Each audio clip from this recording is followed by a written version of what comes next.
R ராசா சொன்னது நடக்க போகிறது. 2G வழக்கில் 1 மாதத்தில் தீர்ப்பு. தலைவர் கலைஞர் அவர்கள் அடிப்படையில் ஒன்று சொல்றது, உண்மையை மறைப்பது என்பது ஒரு விதையை பூமிக்குள் புதைத்து வைப்பதுன்னர்.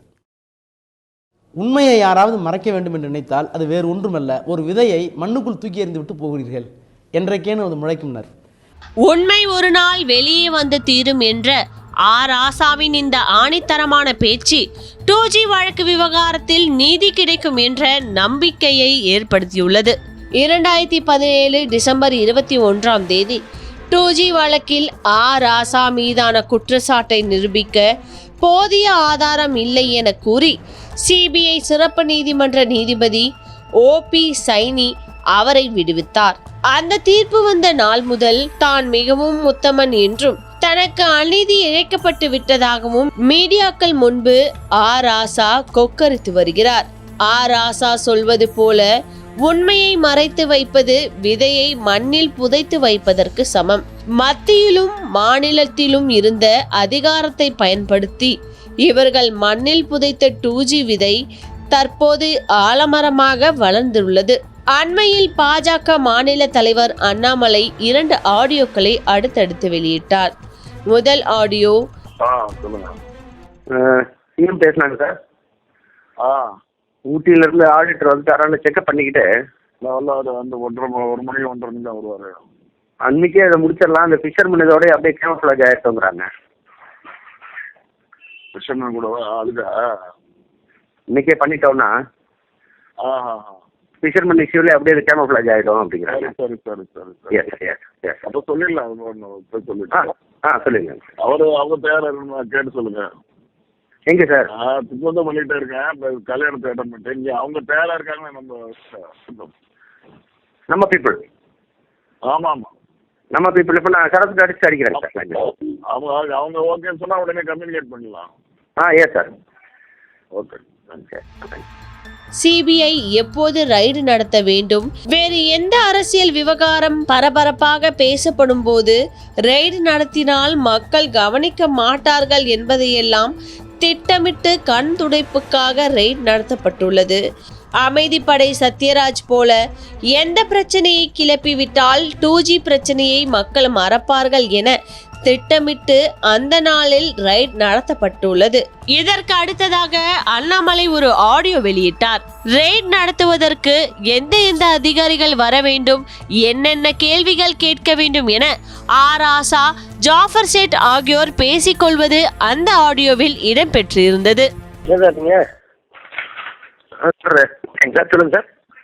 சரி, ஒன்றும் இல்லை, நல்ல செய்தி தான், நல்லா போயிட்டு இருக்கு. Very good sir. அவங்கெல்லாம் வந்து போயிட்டாங்க, அவங்கெல்லாம் குவாரண்டைன் பண்ணிட்டாங்க. சரிங்க சார். ரொம்ப நல்லா ட்ரீட் பண்ண. இந்த இஷ்யூலாம் வந்து இங்கே டேக்கிள் பண்ணிட்டோம். இந்த இஷ்யூ நம்ம சொன்ன இஷ்யூ நம்ம இந்த இஷ்யூலாம் வராமல் பார்த்துட்டோம். Yes sir.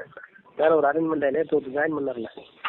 ஆமாம், அவர்கிட்ட சொல்லி நேற்று யார் வராது. நேற்று யார் ஜாயின் பண்ணாங்க சார்? நேற்று அந்த அமைப்புக்கு தலைமை. ஆமாம் ஏபி. ஆமாம். அங்கே நம்ம ஆளுங்க வச்சு. சரிங்க சார். பாம்பே அங்கே நம்ம ஆளுங்க வச்சு. Very good sir. தாமதப்பட்டியில் வச்சு எதெல்லாம் வரணும் எதெல்லாம் வரக்கூடாது ஃபார்மாலிட்டி இருக்கீங்க போட்டு. Yes sir. நீங்கள் உட்காந்து மட்டும் பார்த்து இது வரக்கூடாது. சரிங்க. நியூஸ் பற்றி கேளுங்க, but it should not be harsh. Yes sir. அந்த மாதிரி முடிச்சிட்டாங்க. Yes sir. Very good. யார் பேசுகிறாங்க? யூனிட் சுவாமி யூனிட்டுக்கும் வரும். அவங்க 2 பேரையும். சரி. ரெண்டு பேரும் இப்போ வந்து நேராக பென்ஸ் கார்டில் வந்து பார்த்துட்டு போயிட்டோம். சரி. ஒன்றும் இல்லை, நாங்கள் சொல்லிட்டோம். Don't worry. கேட்டாங்க என்னென்ன கேஸ்ன்னு கேட்டாங்க. ஏதோ ஒரு ஆன்சர் மட்டும் சொல்லணும், உங்களை அப்ரூவர் ஆக்கிடுறேன், ஏதாவது சொல்ல முடியுமா அப்படின்னு கேட்டாங்க. சார். வெரிஃபிகேஷன் ஆஃப் அப்ரூவர்ஸ் அப்படின்னு. சார். அதனால் நீங்களோட ஸ்டேட்மெண்ட் அவங்க ரெக்கார்ட் பண்ணிட்டாங்க. அது இல்லாமல் நீங்கள் சொல்ல ஒரு முறை சொல்லுவாங்கன்னா அரிசாலையை வச்சு கொடுத்துட்ருக்காங்க. அரிசாலையை கேப்சர் பண்ணி. சரிங்க சார். நீங்கள் சைடு சொல்ல வேண்டியதெல்லாம் எப்படி ராஜாவுக்கு தெரியும், எப்படி மினிஸ்டர் எப்படி போய் பார்த்தா என்னங்கிறதான் சொல்லி காப்பி மட்டும் கிடைச்சா நமக்கு. நான் காப்பிக்காக வாங்க சொல்கிறேன். Yes sir. காப்பி இங்கே வீட்டுக்கு தைரியமாக அவங்க வீட்டுக்கு வந்துட்டு போயிட்டேன். ஏயா நீ ஆகி பார்ப்பாண்ணா இல்லை அவன் they're working with other operators also. Fine. கரெக்டாக. பிட்வீன் யூனிட் அண்ட் சொல்லிட்டுல. ஆமாம் சார். அந்த இந்த டேட்டா காம் வீடியோ காம் எம்பிஎஸ் இருக்காங்கல்ல. Yes sir. அவங்க வந்துட்டு இன்ட்ராக்டிங். சரிங்க சார். இதை எப்படி ஃபேஸ் பண்ண எல்லாமே. சரி. சந்தாலியை கேட்டுப்பாங்கன்னா இப்போ அதுக்கு கொடுப்பாரு, எனக்கு கொஸ்டினரி கொடுப்பாங்க, இல்லைன்னா ஜென்ட்லாம் கூப்பிடுவாங்க. அவ்வளோதான், பார்த்துக்கோங்க. அதோட முடிச்சிடலாம். ஒன்றும் இப்போ ஃபாரின் கூட போகலையா அவங்க? சரி. ஃபாரின் போகும்போது ரிசிப்ட்லாம் போகணும், அந்த எடிஷன். ஆமாம் ஆமாம். இந்த இரு ஆடியோக்கள் வெளியான அதே சமயத்தில் சாதிக் பாஷா கொலை குறித்து வைகோ பேசியது, ராசாவுக்கு நெருக்கமான பிரபாகரன் என்பவர் பேசிய வீடியோக்களும் சமூக வலைத்தளங்களில் வெளியாகியுள்ளது. 2G ஸ்பெக்ட்ரத்தில் கோடிக்கணக்கான பணம் பெட்டி பெட்டியாக அறிவாலயத்துக்கு கொண்டு செல்லப்பட்டது. அட்டை பெட்டிகளில், இந்த கார்பரேட்டட் பாக்ஸஸ்ல இதை கொண்டு போற பல நேரங்களில் சாதிக் பாலா வந்திருக்கிறார். அறிவாலயத்தில் ஒரு குறிப்பிட்ட இடத்தில் இரவு 10 மணிக்கு மேல் குறிப்பிட்ட நபர்களிடம் ஒப்படைக்கப்பட்டது. இதற்கும் சாட்சியம் இருக்கிறது. ஆனால் அவர்கள் பயந்து போயிருக்கிறார்கள். ஸ்டாலினுக்கு கோடிக்கணக்கிலே பணம் கொண்டு போய் கொடுக்கப்பட்டது என்ற செய்தி வெளிவந்துவிடும் என்று அந்த அச்சம் காரணமாக இந்த கொலையின் பின்னணியை ஆராய வேண்டும். எதற்காக சாதிக் பாட்சாவை கொலை செய்தார்கள்? இந்த கொலை எதற்காக செய்தார்கள்? யாரை பாதுகாக்க செய்தார்கள்? ஜாஃபர் சேட்டை மட்டுமா அல்லது கலைஞர் குடும்பத்தில் உள்ள மற்றவர்களை காப்பாற்றவா? டெல்லி உயர்நீதிமன்றத்தில் 2G வழக்கு விசாரணை நாள்தோறும் நடைபெற்று வருகிறது. இந்த மேல்முறையீட்டு வழக்கில் தனது தரப்பு வாதத்தை கடந்த ஆண்டு சிபிஐ நிறைவு செய்துவிட்டது. இப்போது குற்றம் சாட்டப்பட்டவர்களின் தரப்பினர் தங்களது எதிர்வாதங்களை வைத்து வருகின்றனர். இன்னும் 1 மாதத்தில் அவர்களது வாதமும் நிறைவடையும் நிலையில் ராசா, கனிமொழி உள்ளிட்ட 16 பேருக்கும் தண்டனை வழங்கப்படலாம் என தகவல் வெளியாகிறது.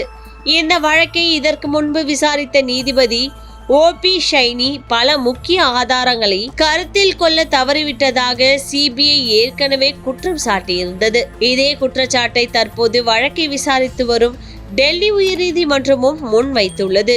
இதனால் 2G வழக்கு தமிழ்நாட்டு அரசியலில் மீண்டும் பரபரப்பை ஏற்படுத்தியுள்ளது. மக்களவை தேர்தல் தேதி அறிவிக்கப்படுவதற்கு முன்பு திமுகவின் நட்சத்திர வேட்பாளர்கள் ராசா, கனிமொழி ஆகியோர் சிறைக்கு செல்வது உறுதியாகிவிட்டதாக அரசியல் நிபுணர்களும் கருத்து தெரிவித்துள்ளனர்.